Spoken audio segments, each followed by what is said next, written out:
철로역정 내용을 중심으로 하게 된 설교 네 번째입니다. 처음 시간에는 철로역성의 영성이라는 주제로 설교를 했습니다. 이 땅을 살아가는 모든 인생은 그가 누구이든지 선택의 여지 없이 나그네 인생으로 살아간다 했습니다. 예수를 믿던 아니 믿던. 그런데 그 나그네 인생을 두 종류로 분류했으니 방향이 분명한 나그네와 방황하는 나그네였습니다. 복음을 깨달은 나그네 인생은 방향이 분명한 인생이고, 복음을 깨닫지 못한 인생은 아무리 열심히 산다 해도 무엇인가 목적 지향주의적인 삶을 산다 해도 결국은 방황하는 나그네 인생이라 말씀을 드렸습니다. 아마도 펄펄 뛸 것입니다. 내 삶의 목적이 분명한데 왜 내가 방황이냐고. 그럴까? 그렇게 목적 지향주의적으로 삶을 살아간다 해도, 그렇게 내가 살아가는 세상이 영원할 것 같다 싶지만 언제인가 호련히 우리는 육신의 장막을 걷어야 합니다. 방향이 분명한 나그네 인생, 복음을 깨달은 인생이죠. 방황하는 나그네, 그 다음을 알 수 없습니다. 복음을 깨달아 방향이 분명한 나그네 인생은 천국의 순례자로 살아가게 됩니다. 땅에 살지만 하늘의 시민권을 가지고 살아가는 사람들 말입니다. 감히 죽음마저 복으로 품어낼 수 있는 영성입니다. 복음을 깨닫고 본향을 찾는 순례자, 천국의 순례자로 살아가는 사람들은 영적 잠에서 깨어난 사람으로 정의하여 두 번째 설교를 했습니다. 사실 나그네 인생으로 살아가는 사람들은 본질적으로 자기 자신을 알지 못합니다. 왜냐하면 장망성의 가치관, 세상의 가치관으로, 그 세상의 안경으로 나를 비추고 그 세상의 방식으로 삶을 살아가기 때문입니다. 잘 살아야 하는 사람으로, 출세해야 하는 사람으로, 그렇게 말입니다. 그래서 그 무엇인가를 정신없이 자기 자신을 위해 산다 싶었는데, 돈은 많이 벌었는데, 출세는 했는데, 뭔가 자식은 잘 키워놨는데 결국은 빈소리입니다. 나를 모르기 때문에. 나는 누구인가? 나는 누구여야 하는가? 나는 무엇으로 사는 사람이어야 하는가? 창조자 하나님을 모르고, 인생의 주인 되신 하나님을 모르고 나를 알 수 있을까? 없습니다. 철로역정 세 번째 설교는 영적 잠에서 깨어난 주인공이 순례자로 결단하는 과정 속에서 있어지는 충돌, 가족과 이웃과의 충돌에 대하여 이야기하면서 설교를 했었습니다. 영적 잠에서 깨어난 순례자가, 주인공이 가족들에게 이 세상은 장망성, 장차 망할 성이요, 이 세상에는 희망이 없습니다. 우리는 저 멀리 시온성을 향하여 가야 합니다. 사랑하는 여러분, 수천 년의 역사 가운데 많은 일들이 있기는 했지만 이 땅이 자신들이 사는 세상이 망한 장망성이라고 하는 것에 대해서 동의할 수 있겠어요? 없죠. 그래서 가족들은 주인공이 미친 것 같아. 믿음은 남이 보지 못한 걸 보고 듣지 못한 걸 듣고 믿지 못한 걸 믿는 것인데, 그렇게 남이 보지 못한 걸 보고 믿지 못한 걸 믿고 듣지 못한 걸 들으면 누가 박수 쳐주는 게 아니라 노아의 경우처럼 미친 사람이 되는 것이죠. 무엇인가? 왜 저러지? 왜 저러지? 복음을 깨닫기 시작한 주인공은 누구와도 대화가 통하지 않습니다. 그렇게 곤고함을 느낄 즈음 그는 전도자를 만나게 됩니다. 처음으로 대화가 통하는 전도자입니다. 전도자는 강력하게 권고합니다. 이 세상이 장망성이라고 장차 망할 성임을 깨달았다면 미련 없이 순례자의 삶으로 출발해야 한다고 말입니다. 그 삶의 방향이 어디입니까? 질문할 때 전도자는 좁은 문을 열어야 합니다. 좁은 문이 보이지 않는데요? 그럴 것입니다. 빛이 있는 방향으로 가십시오. 절대로 어두움으로 가지 마십시오. 빛이 있는 방향으로 가면 우연히 좁은 문이 보이게 될 것이고 그 문을 열면 비로소 당신은 걷게 될 것입니다. 순례자가 될 것입니다.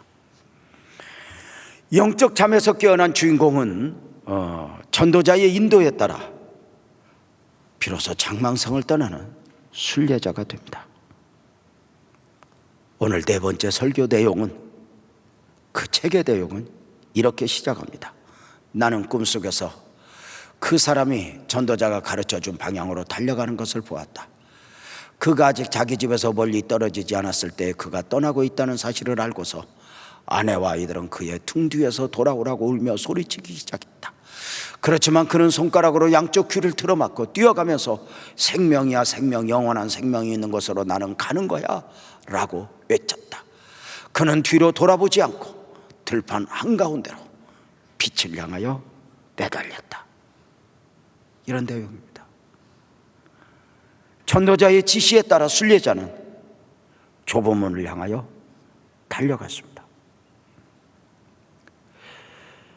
순례자는 이 깨달음을 내일로 미루어서는 안 된다는 것으로 그는 알았습니다.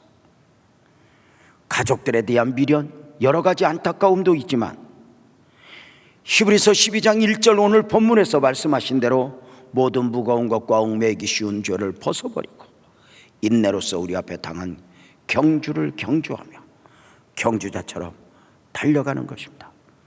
마귀는 깨닫는 것까지는 하되 순종하지 말라고 합니다.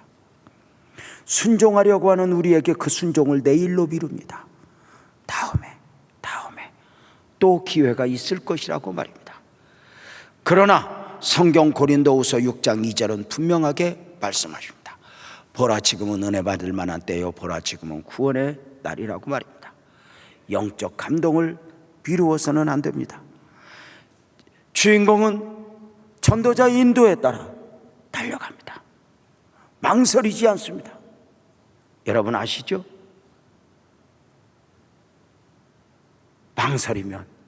망설이면 뒤에서 모든 무거운 것이 그의 발목을 잡게 될 것입니다. 존 버년의 다른 작품 천성의 도보자에서도 같은 내용을 반복해서 존 버년은 강조했으니 그 내용은 이러합니다. 천국을 향하여 가고자 하는 자는 반드시 뛰어가야 한다. 간절함으로 그리고 계속 뛰어야 하는데 경주에 방해되는 것들을 벗어버려야 된다. 천국을 향하여 이와 같이 확고한 의지를 가지는 것은 끝까지 경주하는 것에 상당한 유익을 가져다 준다. 은혜로서 결정적이며 확고한 의지를 가지고 달려감으로써 원수들에게 기회를 주지 않으며 모든 실망되는 일로부터 시험을 받지 않는다. 그러나 만약 주저하거나 망설인다면 결국은 순례자의 길을 중단하게 될 것이다. 복음을 깨달았다면, 이것이 길이요 진리요 생명이라고 깨달았다면 망설이지 말라. 달려가라는 것입니다. 마귀가 그냥 있는 것이 아니야. 은혜가 은혜되지 못하도록, 축복이 축복되지 못하도록 늘 망설이게 하죠. 그리고 마음 원이로 돼 육신이 약하도다 하고 주저앉게 만들죠. 모든 면에서 마찬가지죠. 지금은 이제 그렇게 설교하는 목사님들 많이 없지만 저 어릴 적에는 목사님들이 자주 강조한 설교 내용 중에 이런 내용이 있었어요. 하나님의 감동이 탁 내 마음에 뭐가 오는데 첫 번째 오는 건 하나님이 주신 마음이고, 두 번째는 내가 생각한 마음이고, 세 번째는 마귀가 준 마음이다. 망설이지 말라, 망설이지 말라, 망설이지 말라, 이렇게 이야기했죠. 아브라함이 이삭을 번제로 바칠 때 이른 새벽에 출발해야 되는 이유가 무엇이었을까요? 어쩌면 사라가 깨어나기 전이 아닐까? 모르겠어요. 분명한 건 서둘렀으면 분명하죠. 복음을 깨달았는가? 복음을 알았는가? 뒤에서 붙드는 요인들이 얼마나 많아요. 주인공은 그러지 않아요. 순례자로서 출발을 하는데 가족들로부터 시험을 받게 돼요. 순례자의 가족들은 영적인 것을 모르기에, 영적인 눈을 열리지 않았기에 순례자가 된 남편, 아버지를 이해할 수 없었죠. 순례의 길을 떠나는 그를 향하여 아내는, 자식들은 여보 돌아와, 아버지 돌아와, 왜 그리 가는 거야 소리치지만, 그것은 어차피 넘어야 할 과정이었으니, 이러한 시험에 대해서 마태복음 10장 37절은 아버지나 어머니를 나보다 더 사랑하는 자는 내게 합당하지 아니하고 아들이나 딸을 나보다 더 사랑하는 자는 내게 합당하지 아니하라. 마치 비교급인 것 같지만 아니에요. 어디에 마음을 두고 있는가요? 어디에 마음을 두고 있는가? 왜냐하면 가족에 대한 염려, 자식에 대한 염려가 그만 순례자의 걸음을 망설이게 하니까 말입니다. 놀라운 것은 여보 돌아와, 아빠 돌아와, 돌아와, 왜 그리 가는 거야 할 때 이 순례자는 손으로 귀를 틀어막았어요. 왜냐하면 들으면 자신도 약해지니까요. 자신의 약함을 인정하니까요. 얼마든지 흔들릴 수 있으니까요. 그는 달려가면서 외쳐요. 생명이야 생명, 영원한 생명이 있는 곳으로 나는 가는 거야. 스스로에게 외치는 거예요. 누가 해주는 게 아니에요. 내 안에 겨자씨만한 믿음을 가지고 산을 옮기듯 내 안에 염려를 제하며 스스로에게 이 길이 오는 길이야, 이 길이 가야 하는 길이야, 이것이 생명, 이게 사는 길이야, 영원히 하는 생명의 길로 나는 달려가는 거야. 그게 달려가. 자신을 약하게 만드는 많은 요인들을 이겨내며 달려가고 달려가니 누가 위로를 하는 게 아니야. 깊은 골짜기에 빠져보셨어요? 사람이 어느 순간 얼마나 외로운지 아세요? 여러분은 외로움을 느껴보지 않았어요? 진짜 외로워요. 그런데 그 외로움을요, 사람을 통해서 채우려면 한도 끝도 없어요. 먼저는 하나님이 나를, 그리고 먼저는 내 안에 나를 다스리는 법을 배워야 돼요. 내가 나를 위로하고 내가 나의 외로움을 덜어주는데 말씀 안에서 충분하죠. 그래서 시편 42편 4절 5절에 보면은 시편 기자는 내가 전에 성의를 지키는 무리와 동행하여 기쁨과 감사의 소리를 내며 그들을 하나님의 집으로 인도하였더니 이제 이를 기억하고 내 마음이 상하는도다.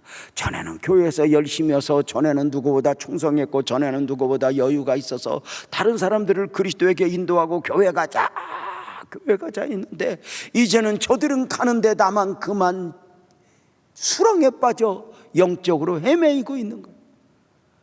어느 날부터인가 기쁨도 감사도 없고, 그래서 그는 빨리 걷어버렸지만 5절을 이제 읽어야 하는데, 내 영혼아 내가 어찌하여 낙심하며 어찌하여 내 속에서 불안해하는고, 너는 하나님께 소망을 들어 그가 나타나 도우심으로 말미암아 내가 여전히 찬송하리로다. 누가? 내가 나에게 하는 말이에요. 내가 나에게. 내 안에 겨자씨만한 믿음이 있어요. 그러면 그 겨자씨만한 믿음을 가지고 선포하는 거예요. 내게 뭐 뜨거운 이 안에서 가득 차서 선포하는 게 아니에요. 믿음으로 살 때는 믿음으로만 믿음으로 사는 것이 아니라고 그랬어요. 믿음 아닌 것들이 내 안에 담겨 있어요. 염려가 담겨 있어요. 어떡하지? 위로할 때 겨자씨만한 믿음을 가지고 신음소리를 내뱉듯 외치는 거예요. 재명아, 너는 하나님의 사람이야. 너는 하나님의 은혜를 입은 자야. 세상이 너를 다 비쳤다고 해도 너는 이 길을 가야 돼. 너는 이 길을 가야 돼. 너는 믿음으로 살아야 할 사람이야. 스스로에게 그렇게 말하는 거예요. 사랑하는 여러분, 내 안에 의심 하나도 없이 내 안에 막 기쁨으로 가득 차고 막 정말 걱정 근심 하나도 없어, 전혀 없어, 막 그리고 막 꽉 찬 사람은 병원 가야 돼.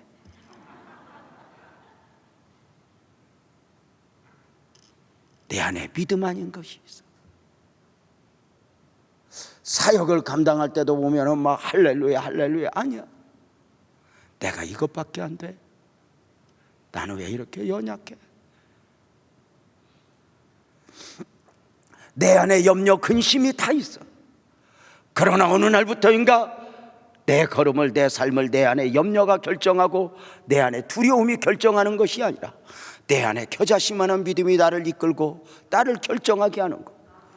이것이 바로 신앙생활이죠. 내가 누구인가를 깨닫고 굳게 다짐하며 달려가는 것이죠. 달려가는 것이죠. 여보 돌아와. 당신 미쳤어. 아버지 돌아오세요. 그러나 그는 순례자의 삶을 결단하니 그 가족들의 외침을 다시 한번 보면은 아내와 아이들은 그의 등 뒤에서 돌아오라고 울며 소리치기 시작했다. 그렇지만 그는 손가락으로 양쪽 귀를 들어맞고 계속 뛰어가면서 생명이야 생명, 영원한 생명이 있는 곳으로 가는 거야 라고 외쳤다. 그는 뒤로 돌아보지 않고 들판 한가운데로 내달렸다. 뒤를 돌아다 보면 약해져.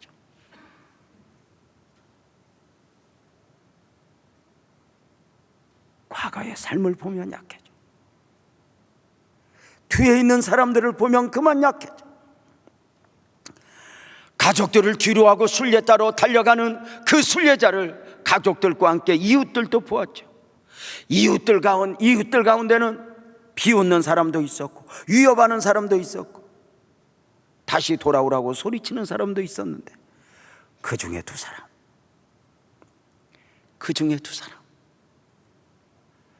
일명 고집씨와 변덕장이가 앞장서 뛰어가서 그 순례자의 마음을 돌이켜보겠다고 쫓아오는 거예요.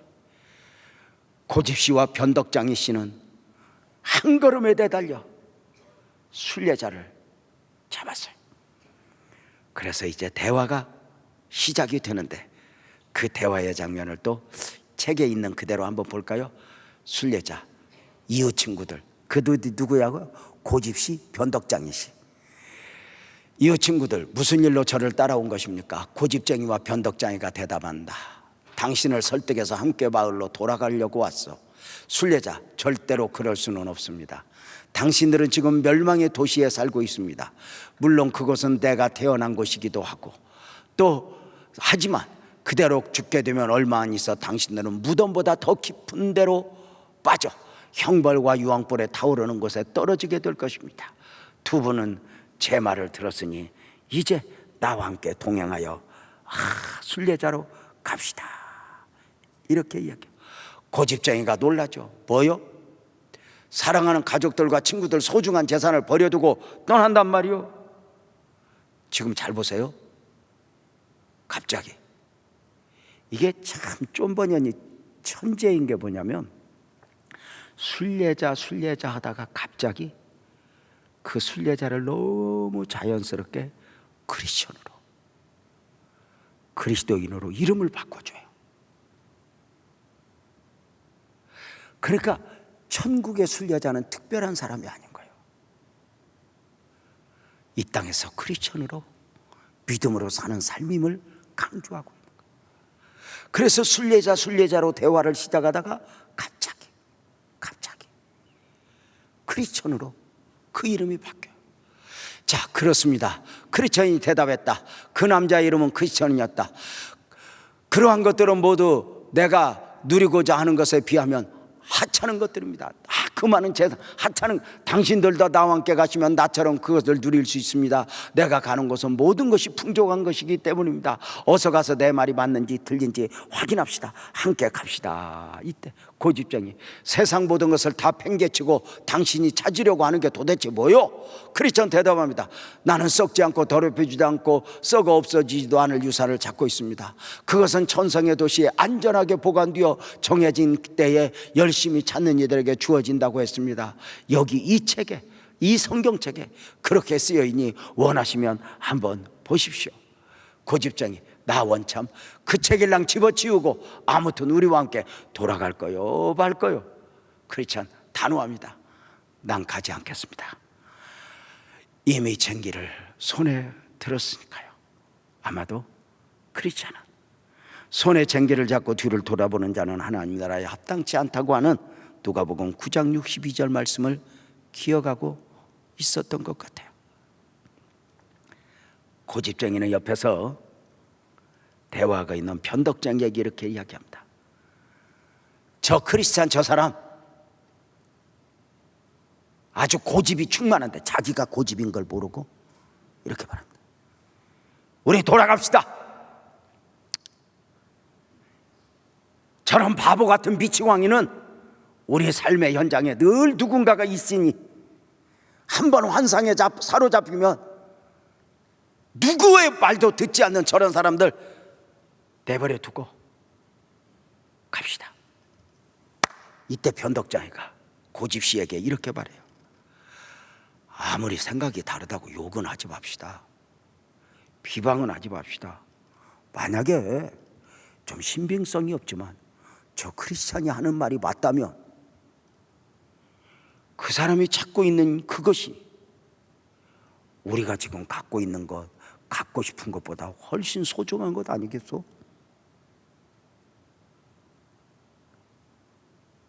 계속된 대화를 좀 볼까요? 고집쟁이, 아니 갈수록 태산이구만.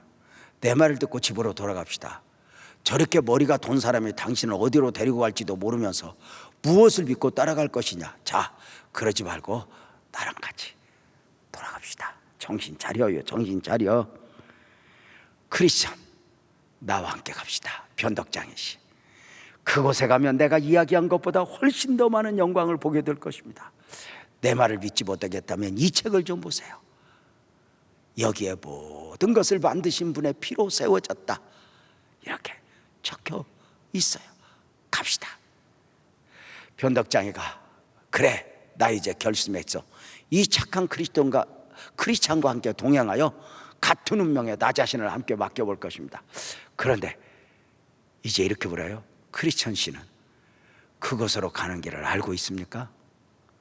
대답합니다. 네, 전도자라는 사람이 알려주었어요. 저 앞에 보이는 좁은 문을 향하여 계속하면 누군가가 나와서 안내를 해줄 것이라고 했습니다. 변덕장이, 아 그래요, 그럼 같이 갑시다. 그렇다면 잘 가봐라, 잘 가봐. 이 미친 정신병자들아, 나는 돌아간다. 돌아가. 잘못된 길을 가고 있는 저런 환상가들과는 나는 더 이상 같이 있을 수가 없어. 나 할 거야 하고 이제 고집쟁이는 떠나갑니다. 그리고 크리스천과 변덕장이가 이렇게 좁은 문을 향하여 걸어갑니다. 보셨죠? 다시 말씀을 드릴게요. 대화를 쭉 보다 보니까 순례자에서 크리스찬으로 바뀌었어요. 그러니까 천국의 순례자 이들은 특별한 사람이 아닌 거예요. 이 땅을 사는 동안 그 영적인 마인드, 나는 누구여야 하는가를 분명하게 깨닫고 그 길을 가는 것이죠. 고집쟁이가 떠나고 말았네요. 고집과 변덕쟁이 씨가 함께 왔는데 떠나가고 말았어요. 이 고집쟁이를 성경적으로 조명하면 이 세상 신에 의해서 눈이 감겨 있는 자라 할 수 있어요. 고린도후서 4장 4절에 보면은 그렇게 말하죠. 그 중에 이 세상의 신이 믿지 않은 자들의 마음을 혼미하게 하여 그리스도의 영광의 복음의 광채가 비치지 못하게 하미니 그리스도는 하나님의 형상이라. 이걸 꼭 정리해야 돼요. 예수를 안 믿는 사람은 안 믿는 게 아니라 못 믿는 겁니다. 주님 앞에 나오지 않는 사람은 자기 생각을 가지고 나오지 않는 것이 아니라 못 나오는 것입니다. 원리입니다. 이 세상 신에 의해서 눈에 감겨 있습니다. 이 세상 신들이 지배하고 있는 세상의 안락함, 부유함, 여기에 다 갇혀 영원한 것을 추구하는 크리스천, 그의 발을 어리석게 보는 것입니다. 십자가를 어리석게 보듯이. 고집쟁이는 성경을 읽어보라는 크리스천의 말에 대해 멸시로 대꾸합니다. 그까지 성경? 그런 정도의 책은 다른 종교에도 있어. 그 성경이 논리적이야? 자신의 생각을 가지고 난도질을 합니다. 멸시합니다. 왜요? 그 이름이 고집시니까. 그 울타리에서 자기 말이 질리고 자기 생각이 질린 것입니다.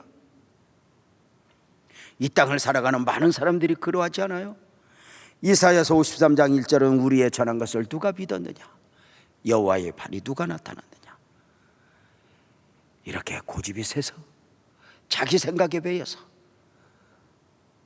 그렇게 자기 길을 가는 사람들을 표현하고 있죠.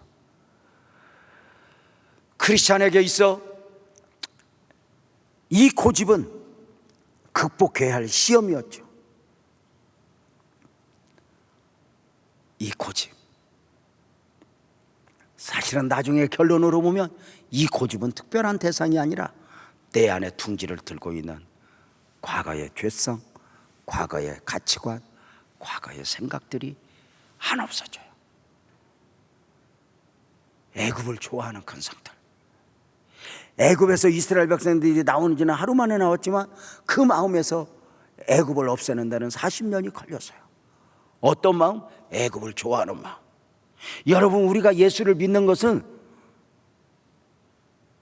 예수 안에서 진리를 발견했음에도 불구하고 내 안에서 세상이 싫어, 세상 저까지 거 아니에요. 예수를 믿는 것은 믿는 것이고 내 안에 그 세상 즐거움, 세상 재미들이 내 안에 있는 거예요. 아무리 예수를 잘 믿어도 내 안에 세상 좋아하는 것이 없어요? 여러분, 세상이 좋은 거, 세상이 재밌는 거 우리도 다 알아요. 그 안에 나름 쾌락이 있다는 거 알아요. 그러나 길게 보면 그것이 장망성이기에, 우리는 진리를 발견했기에 이렇게 우리는 진리를 추구하는 자이고 진리를 믿는 자이지, 그렇지 않아요? 여러분, 세상이요 얼마나 화려하고 얼마나 대단한데요. 어느 정도로 대단해요? 애굽을 나온 이스라엘 백성들이 40년간 그 애굽을 그리워할 정도로 대단한 거예요. 자, 고집씨는 일단 이겼어요. 고집씨는 떠나갔어요. 이제 변덕장이 씨를, 이제 크리스찬과 변덕장이가 함께 그 길을 이렇게 가요. 근데요, 이름이 참 재밌지 않아요? 이 변덕장이를 다른 책에서는 연약시로 번역을 했어요. 연약시. 그러니까 한마디로 가다가 이제 변덕을 부려서 돌아온다, 그 이야기예요. 그래서 약해서 나는 돌아갈 거야, 바로. 그래 이제 크리스찬과 변덕장이가 고집이 떠나간 가운데 이제 대화를 시작해요. 그 순례 얘기를 가면서 그 대화를 보겠습니다. 크리스찬, 자 어떠시오? 변덕장이 씨, 같이 가게 되어 굉장히 기쁩니다.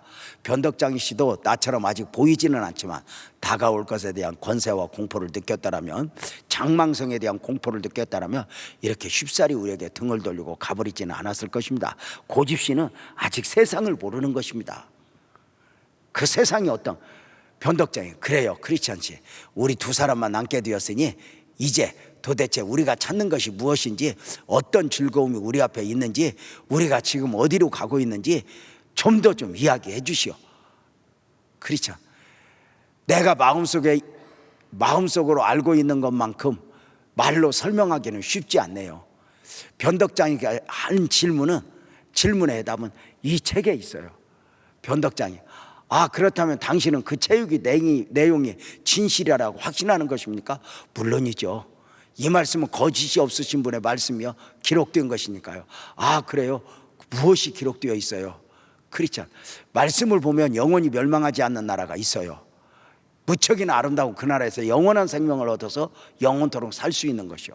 변덕장이, 그거 대단하군요, 기쁘군요. 그리고 그 밖에는, 거기에는 우리의 머리에 씌워질 생명의 면류관과 태양처럼 우리 몸을 빛나게 해줄 의복이, 의의 옷이죠, 의복이 마련되어 있습니다. 굉장한 이야기군요. 그 밖에 또 다른 이야기는 없어요. 그것에는 슬픔이 없어요. 근심도 없어요. 그 나라의 왕 되신 주님께서 우리의 모든 눈물과 슬픔을 씻어주시기 때문이에요. 그러면 그곳에서 우리들은 어떤 사람들과 같이 살게 되시오? 보기만 해도 눈이 부신 아름다운 피조물들과 수많은 천사들과 함께 살게 될 것입니다. 크리스천은 계속해서 설명을 해요. 이 외에도 거기 가면은 앞서 예수를 믿다 죽었던 그 믿음을 지키다가 그 순교했던 분들도 다 만나게 되고, 그들은 어느 순간 가보면 황금 면류관을 다 쓸고 있을 것이고, 믿음을 지키다 갈기갈기 몸이 찢겨졌던 사람들은 몸이 완전히 회복되어 온전한 몸으로 하나님께 영광을 돌리고 있는 모습을 보게 될 것입니다. 그 영원한 나라에 대한 묘사를 어쩌면 이렇게 대단하게 했는지 모르겠어요. 언젠가 말씀드렸죠. 하늘산 기도원 이천석 목사님, 고 이천석 목사님이 한쪽 다리에 의족이에요. 많은 성도들을 안수를 하고 나면은 이에서 피가 줄줄줄 흘러요. 그가 그렇게 할 수 있는 이유는 딱 하나였어요. 언젠가 환상 가운데 천국을 봤더니, 천국에 갔더니 내 다리가 있더라, 내 다리가 있더라 그랬어요. 우리의 부족도 우리의 연약도 다 회복케 하는 그곳이 있다. 크리스천의 설명을 듣고 변덕쟁이가 이야기합니다. 그 이야기를 들으니 말할 수 없이 기쁩니다. 그렇지만 그런 즐거움이 과연 누리게 될까요? 어떻게 하면 우리도 그곳에서 기쁨을 맛보는 사람들이 될 수 있죠? 크리스천, 그 나라의 주인 되신 하나님께서 이 책에 말씀하셨습니다. 무엇보다도 우리가 진정으로 천성의 도시를 얻고자 사모한다면, 하늘을 사모한다면 우리에게 값없이 주시겠다고, 우리가 그 나라를 깨닫고 사모하면 값없이 주시겠다고요. 변덕쟁이, 고맙습니다. 착한 크리스천씨, 그 말을 들으니 기쁘기 한이 없네요. 서둘러 갑시다. 죄송합니다. 나도 빨리 가고 싶지만 내 등에 있는 짐 때문에 그럴 수 없죠. 자 보세요, 여기서 우리가 아주 중요한 게 있죠. 변덕쟁이 등에는 짐이 없어요. 근데 크리스천 등에는 짐이 있어요. 뭘까요? 자기 십자가.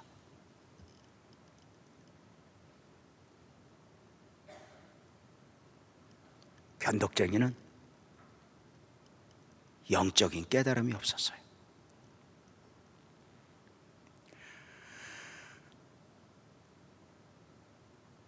십자가가 없어요.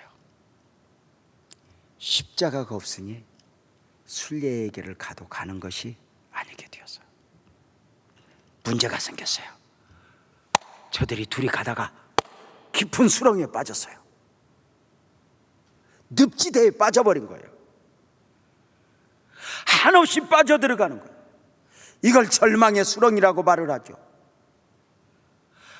두 사람은 그 늪지대에 빠져 허우적대요. 그런데 짐이 없는 변덕쟁이보다 등에 십자가를 지고 가다가 빠진 크리스천이 더 허우적대요. 우리가 신앙인의 삶을 살다가 우리는 종종 내 힘으로 헤어나올 수 없는 늪지대에 빠질 수가 있어. 절망의 수렁에 빠질 수 있어. 순례의 길을 갈 때 피단길이면 좋겠지만 믿음으로 사는 사람에게는 아무 일이 없으면 좋겠지만 절망의 수렁에 빠질 수 있어요. 절망의 수렁에 빠져있던 변덕쟁이는 크게 외쳐요. 크리스천 어디 있어요? 어디 있어요? 크게 외쳐요. 크리스천이 대답을 해요. 그 수렁에 빠져서 나도 내가 어디 있는지 모르겠어. 여러분, 순례자의 길은 믿음으로 가는 것이지 알고 가는 길이 아니에요. 또 하나, 깊은 수렁에 빠지면 믿지 않는 사람만 힘든 것이 아니라 믿는 사람도 힘든 거예요.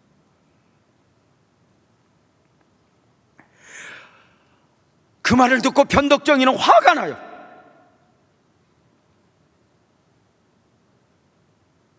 변덕쟁이는 크게 말해요. 이게 지금까지 당신이 나에게 설명했던 떠들던 행복들이요, 도대체 그 나라의 그 대단한 것들, 바로 이런 현실들, 여러분 우리가 보면은 누구 하나 전도해봐요. 그 주간에 다리 부러져요. 누구 하나 어떻게 믿음으로 세워놔봐요. 또 다른 일에 빠지게 돼요. 변덕쟁이는 불평을 하면서, 아니 시작부터 이 꼴인데 내가 앞으로 가다 보면 얼마나 이런 일들을 만나야 되겠어. 나 돌아가겠어. 그럼 어떻게 절망에 듭지다 해서 수단과 방법을 가리지 않고 빠져나와요. 누가 먼저 빠져나올까? 변덕쟁이가 빨리 빠져나와요. 왜죠?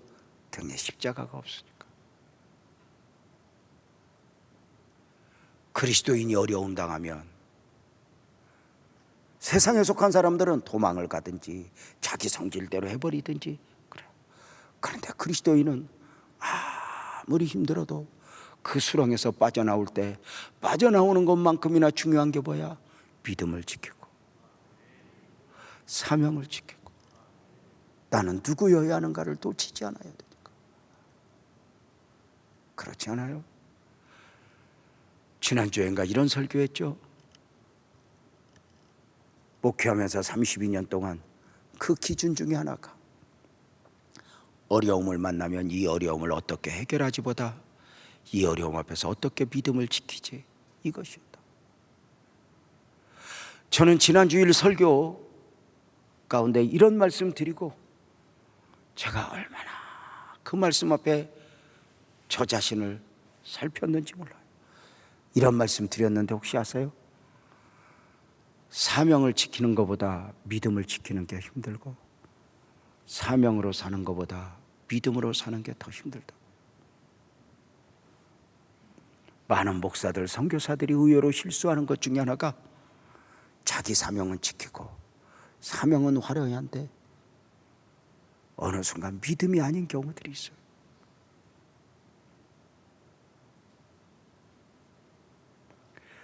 수렁에 빠진 크리스천은 등에 있는 십자가로 인해서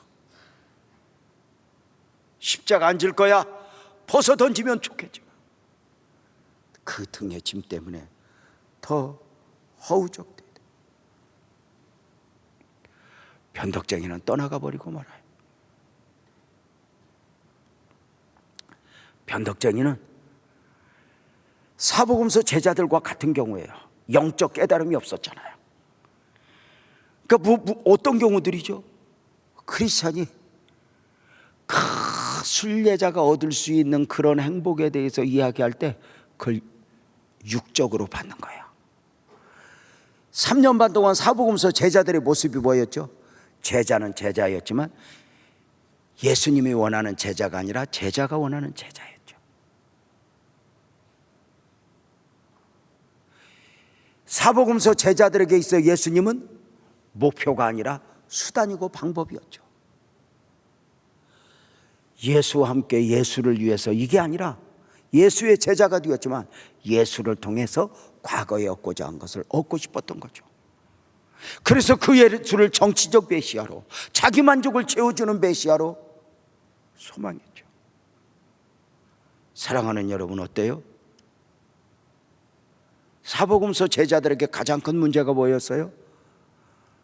각오와 결단이 없는 게 아니에요. 영적인 깨달음이 없어요.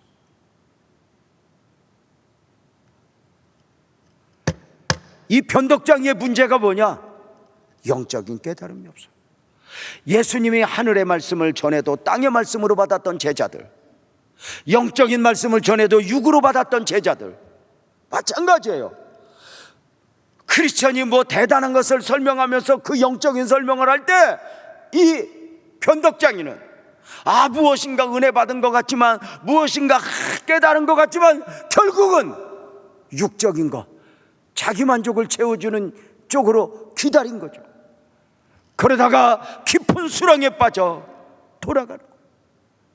영적인 체험이 없어요. 자기 자신이 죄인으로서의 깨달음이 없어요.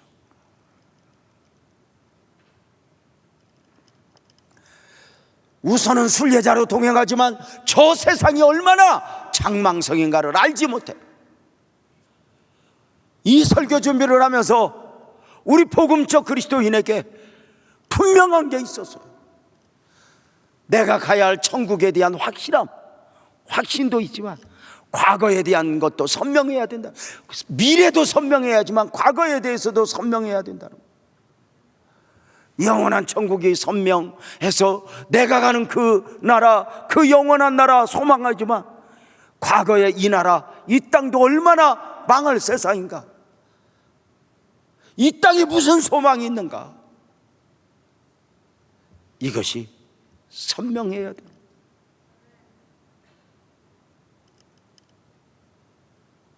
사랑하는 성도님들,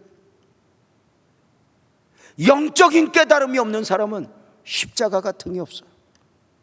그래서 내가 믿고 싶은 대로 믿어요. 교회는 나와도 내가 하고 싶은 대로 해요. 내 마음이 안 들면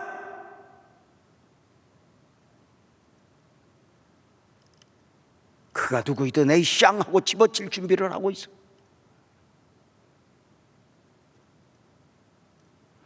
수없이 나를 쳐서 복종시킨다, 나는 날마다 죽노라, 그래서 그리스도 안에서 열매 맺는 법을 배워도 결국은 그건 말씀은 말씀이고. 사랑하는 여러분, 어때요? 다시 말씀을 드릴게요. 고난, 이렇게 깊은 골짜기에 빠지면 그 골짜기에서, 수렁에서 누가 먼저 빠져나와요? 안 믿는 사람이 먼저 빠져나와요. 왜? 그는 고려할 필요가 없어요. 수단과 방법을 가리지 않으면 돼요. 그러나 우리는 고난 중에도 믿음을 지켜야 하고, 고난 중에도 십자가를 지고 있는 사람으로서 또 한 걸음, 또 한 걸음, 또 한 걸음.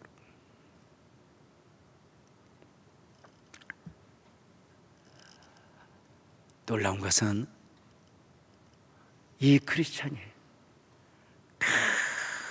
깊은 수렁에서 헤매고 있어. 더 이상 방법은 없어. 근데 분명한 게 있어. 아멘 크게 해봐. 그 깊은 고난의 수렁에서 아멘 해봐요. 믿음을 놓지 말아야 했고, 내 등에 지워진 자기 십자가를 놓치지 말아야 했어. 십자가 벗어버리면 빨리 나올 수 있어요. 근데 빨리 나오는 것만이 목적이 아니에요. 그러잖아요. 남편 십자가 벗어버릴까요? 그게 쉽다고 생각하지만 그게 옳은 게 아닌 거죠. 누가 다 힘들게 해요? 왜 이렇게 오늘 그 말이 많이 나오냐? 그냥 벗어버리고. 아니요, 자기 십자가를 지고, 자기 십자가를 지고.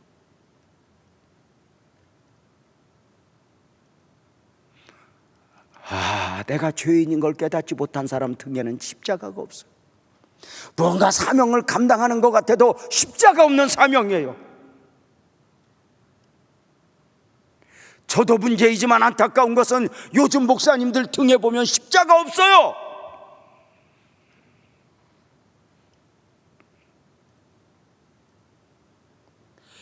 계획은 막 화려해요. 그런데 십자가가 없어요.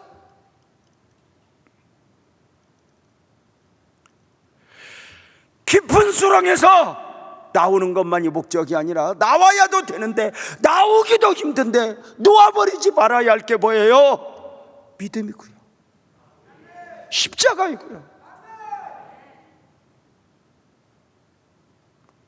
자기 십자가 그렇게 치는 거예요. 그렇게 붙들고 씨름할 때 도움씨가 다가와요.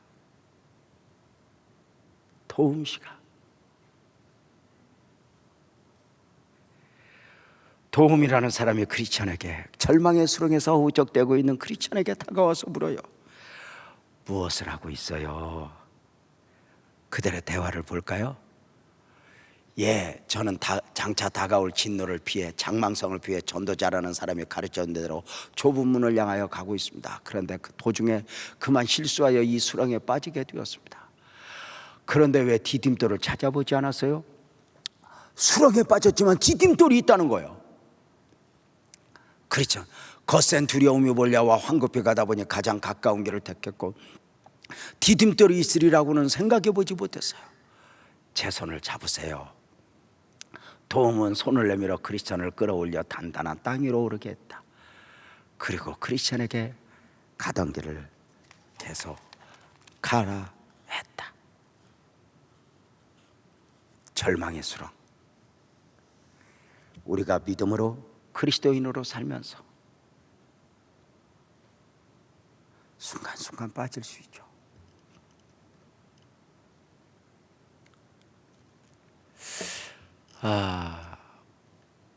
오늘 아침 우리 교역자들 모임에서 잠깐 32년 전의 교회를 이렇게 어떤 느낌을 가지고 이렇게 개척하게 되었는가를 잠깐 나눴던 적이 있어요.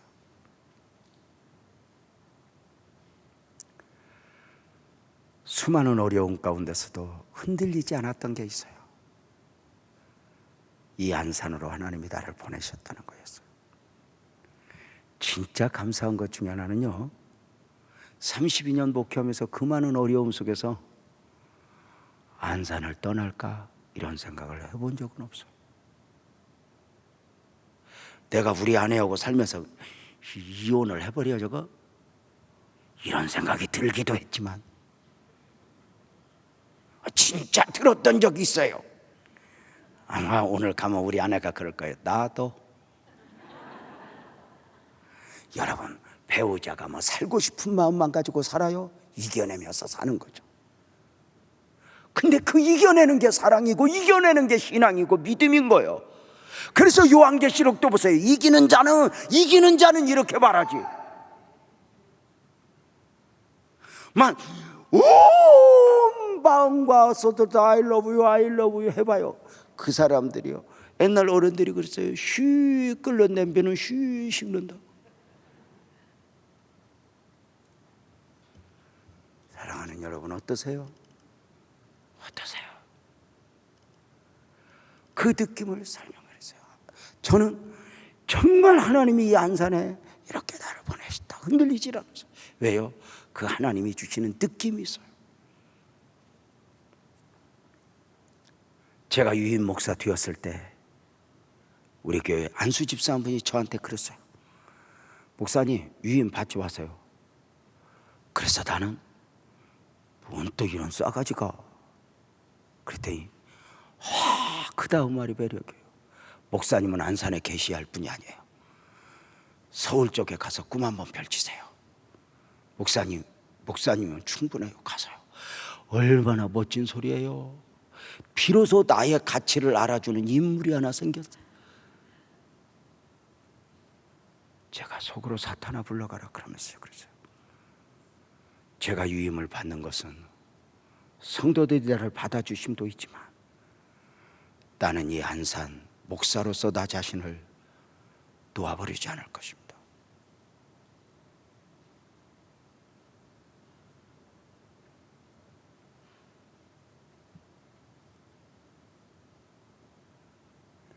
한 두어 번 정도 서울의 큰 교회에서 잠깐이지만 이야기가 오갔던 적이 있어요. 한 번은 가장 힘들었을 때, 한 번은 이성전 건축하는 과정.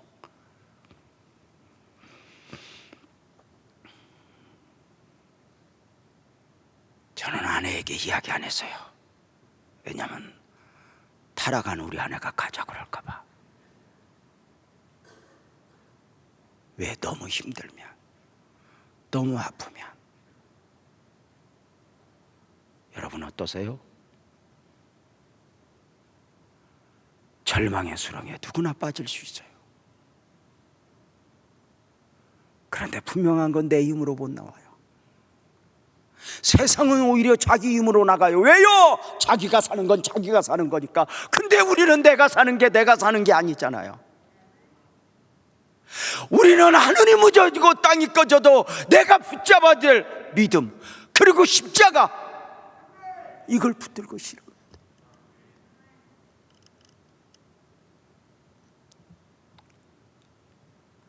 그러면서 교역자들하고 나눔을 가질 때, 교회 이름을 지을 때도, 지하실에서 상가를 갈 때도, 상가에서 그 다음 단계 갈 때도, 그런데 그런 영적 느낌을 가지고 간다고 해서 다 좋은 게 아니다, 이렇게 수렁에 빠지는 거 수없이 있다.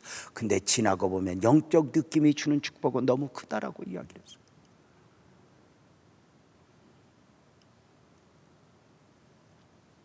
놀라운 건 있어요. 내 힘으로 감당할 수 없을 때 도움씨가 와서 손을 내미네요. 이 도움씨가 누구일까 모르겠어요. 분명한 것은 하나님은, 아멘 합시다, 우리를 도우시는 분이요, 성령 하나님이 내가 가장 약할 때, 내가 가장 부족할 때, 내가 손을 놓아버리려고 하면 그때 내 손을 잡아 준다고요.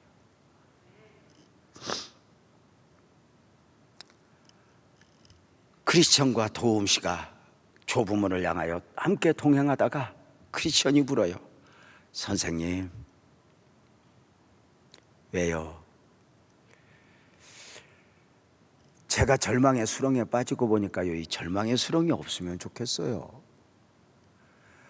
많은 사람들이 좁은 문을 향하여 가다가 그만 절망의 수렁 빠져 과거로 가잖아요.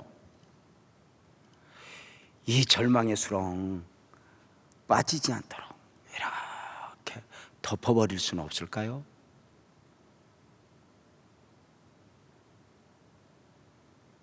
쉽게 표현하면, 복음을 깨닫고 은혜를 깨닫고 천성을 향하여 갈 때 어려움이 없이 해주면 얼마나 많은 사람들이 더 가겠어요.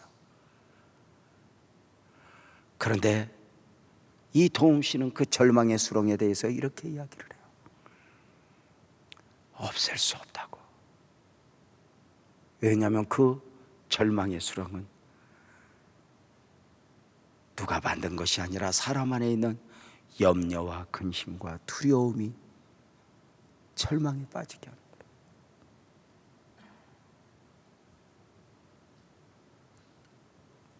우리가 두려움에 사로잡히면, 염려에 사로잡히면 그만 그 안에 빠질 수 있다.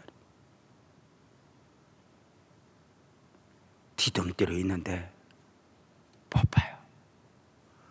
분명한 게 있어요. 디딤돌이 어디 있는지는 모르지만 크게 두 가지 방향을 잡고 가야 돼요. 절망에 아무리 빠져도, 아무리 고난 중에 빠져도, 시련 중에 빠져도 크게 아멘 합시다. 여러분 눈앞에 보이는 믿음의 길, 십자가의 길을 놓치면 안 돼요. 방향을 딱 그렇게 잡으면 밑에 디딤돌이 있다는 거야. 절망에 빠졌는데 절망이 아니게, 고난에 빠졌는데 고난이 아니게,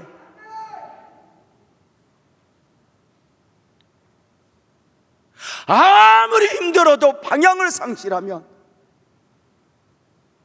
애굽으로 갈 거야, 과거로 갈 거야가 아니라 아무리 힘들어도 빛을 향하여, 아무리 힘들어도 좁은 문을 향하여 나는 가리라, 주의 길을 가리라.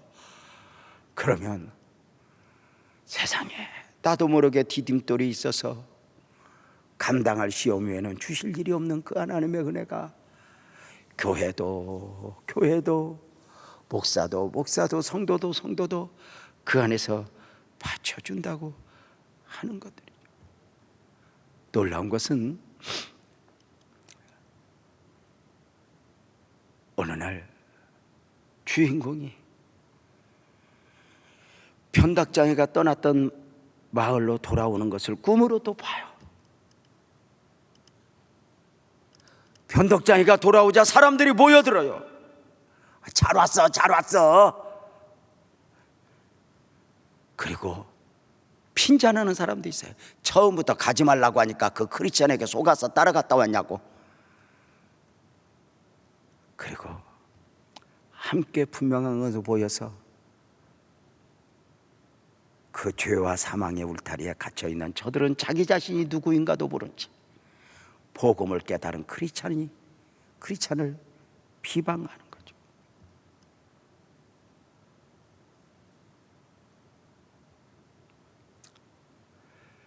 자기들이 가진 돈, 자기들의 아파트, 자기들의 주택에서 마치 자기가 영원할 것처럼 저 어리석어 보이는 십자가, 저 어리석어 보이는 크리스찬을 향하여 손가락질을 하며 바보들 하죠. 사랑하는 성도님들 어때요? 고집시와 연약, 고집시 또 변덕장이는 누구일까? 우리 안에 있어요. 나를 약하게 만들고 나를 흔들고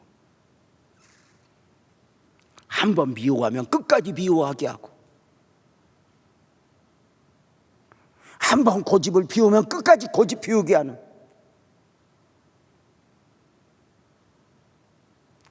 자기만의 생각.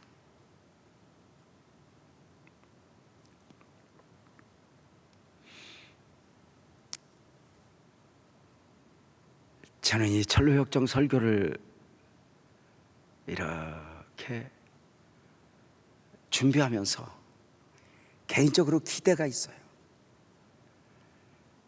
다 아는 내용이지만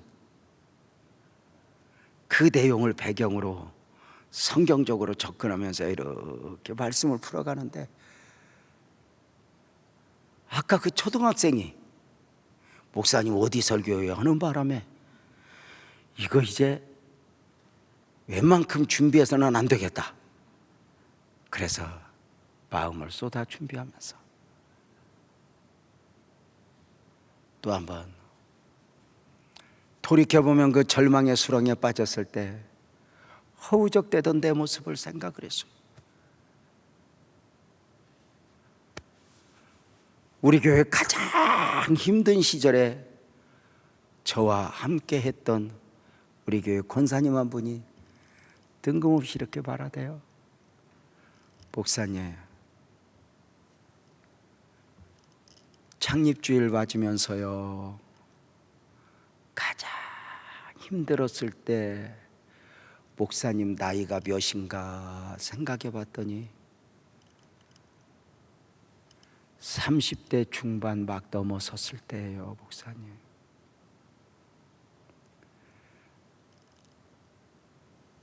그런데 그 험한 걸 어떻게 감당했어요, 목사님? 지난주에 물었던 질문 받았던데요. 순간 눈물이 핑 돌았어요.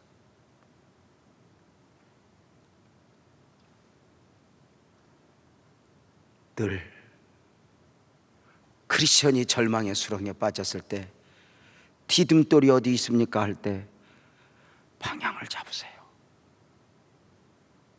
좁은 문을 향하여 빛을 향하여 방향을 잡으세요. 그러면 디딤돌이 발에 이렇게 디뎌 더 이상 빠지지 않게 할 것입니다.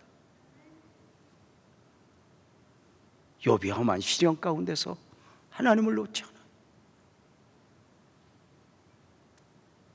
나의 가는 길을 오직 그가 아시나니.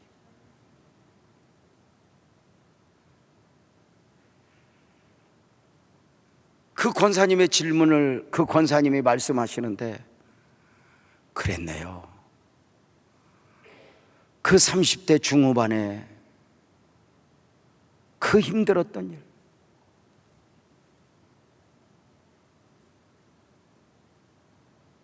그 험할 때 어쩌면 그렇게 십자가를 내려놓고 싶었던 적이 없었어요.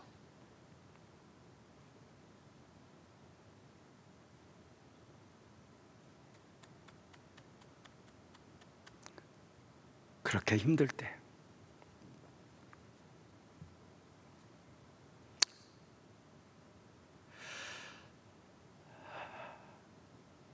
집사님 한 분이 어느 날 새벽에 강대상에 올라와서 기도를 부탁해요. 목사님, 기도 받으러 왔어요. 무슨 기도요? 이렇게 말하대요. 목사님, 나 교회 옮길 거예요. 왜요? 목사님, 이 교회요, 우리 빛나교회요, 사람들이요, 하나님의 뜻이 없대요. 여기 오면 사람 죽고 부도난대요. 목사님, 목사 안 돼야 되는데 목사 됐대요. 나 평안한 교회 갈래요. 그런데 그가 부러운 거예요.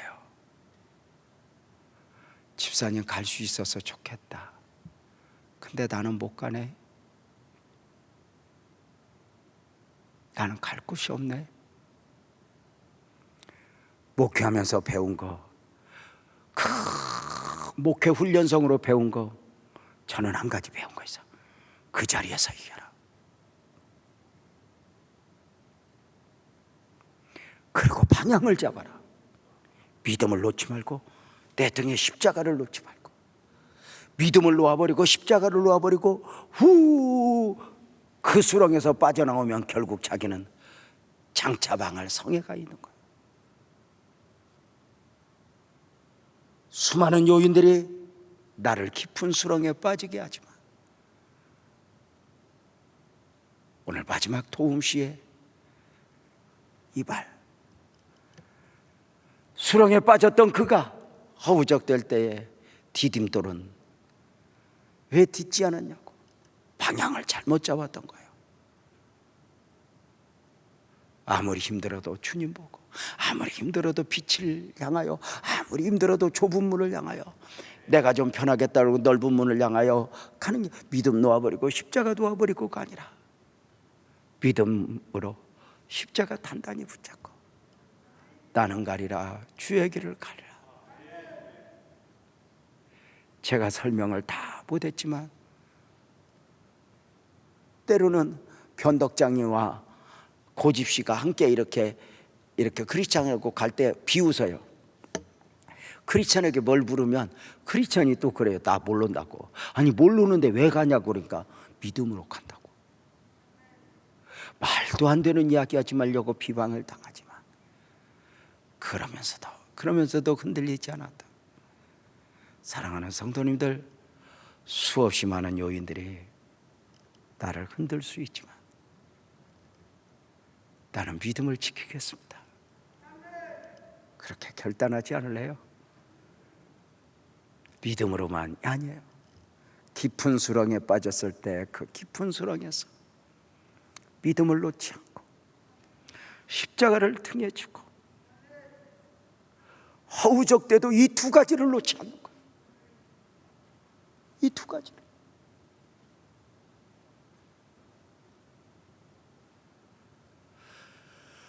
그것이 순례자니까요.